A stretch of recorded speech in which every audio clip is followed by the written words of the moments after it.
What's up, everybody? This Coach Hayes just exercising my thoughts.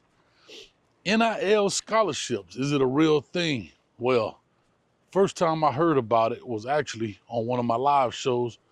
Shout out to T from Baltimore, man. He actually put me up on it. Had never heard of it. And basically what it is, coaches have found a loophole in the scholarship quota, right? You got to have 85 scholarships on your team. So what they're doing now in the NIL is basically giving walk-ons or guys that they don't necessarily want to give a scholarship to a tuition NIL deal. What does that mean? Let's just say you take a school, for example, tuition is $20,000 a year. Well, they get a $20,000 NIL deal to pay for their school, and it doesn't count towards their scholarships.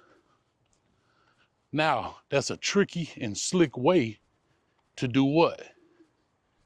To get more quote unquote scholarship guys on your roster or on your roster. These coaches, boy, they slick. They get to find ways to do it. And now the most famous NIL scholarship is now at the University of Florida, Kamani McLean. You know, there's a lot of questions. Oh, he's a walk-on now. Now, for the reason that Florida did it, I don't know, not my concern. But at the end of the day, he doesn't have to pay anything. All right, he doesn't have to pay any money to go to school. He's on basically a different type of scholarship, right? I guess it'll be no different than if you looked at it. Let's say if it was a young man who was on an academic scholarship and decided to walk on to the football program. Could look at it that way. Maybe if we want to say Santana Moss, back in the day, who actually changed the rule, was on a track scholarship and played football. It was a slick way that the University of Miami added scholarships to their roster. So now, there's a lot of news about the NCAA eliminating walk-ons. Why is that? Maybe because this is what schools are doing, giving out NIL scholarships. That's important, guys. That's important. So at the end of the day, what does it mean? It means that these coaches and these staffs have found slick ways to add more talent to their roster for cheap. I don't have to give you a scholarship, but I can get a booster, the collective, whatever. Because if you think about it, a lot of colleges are not that expensive to go to. Let's say, for example, I'll take Florida State, just because they're here in the state of Florida.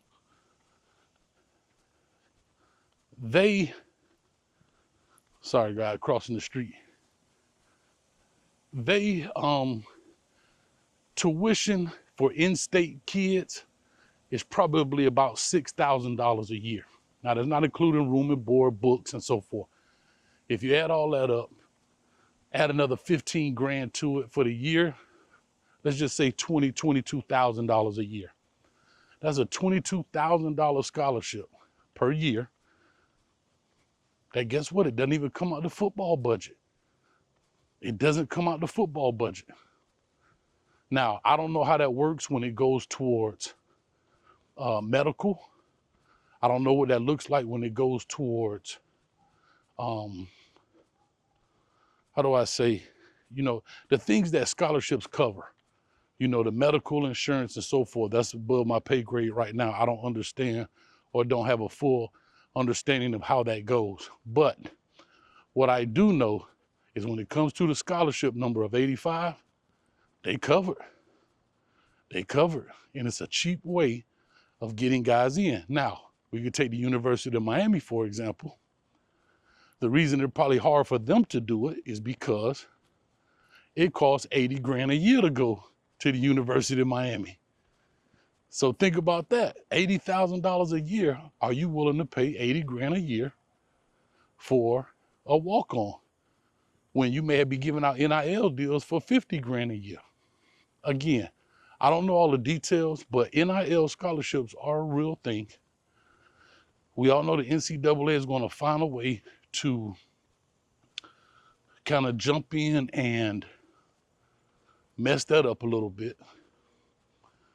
And they're going to talk about getting rid of walk-ons, eliminating walk-ons, probably for this particular reason.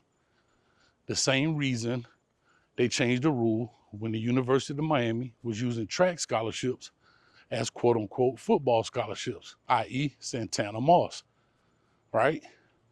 So the rule is now, if you play football and another sport, you have to be on a football scholarship.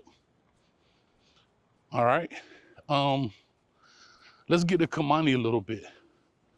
Can I ask a question? What difference does it make?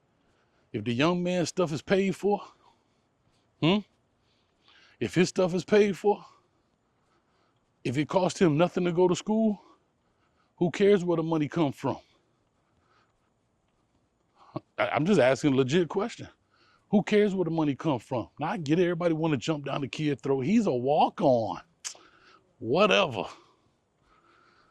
Guess what? He walked on and he getting paid for. That's it. So how I simply look at it is, you know, I get it. He's easy to jump on. He's the low-hanging fruit. And everybody mad at the shorty. But at the end of the day, his bill at the end of the year is going to be $0, just like the dude on scholarship, $0. Just that simple. And then people are like, well, it's easy for Florida to get rid of them if they don't. Bro, they doing that to scholarship kids. So I need y'all to put in the comment section, what's the difference? What's the difference between an NIL scholarship and a football scholarship? You got kids on here right now being put off teams who have a football scholarship. What's the difference? Tell me what the difference is. I'll wait. I don't see it's a difference. It's semantics. It's a scholarship, and it's a full ride. Let's call it what it is. So, tell me if I'm out my mind. Tell me if I'm off my rocker. It's just Coach Hayes out here exercising his thoughts. Let me know what you think in the comment section. Peace.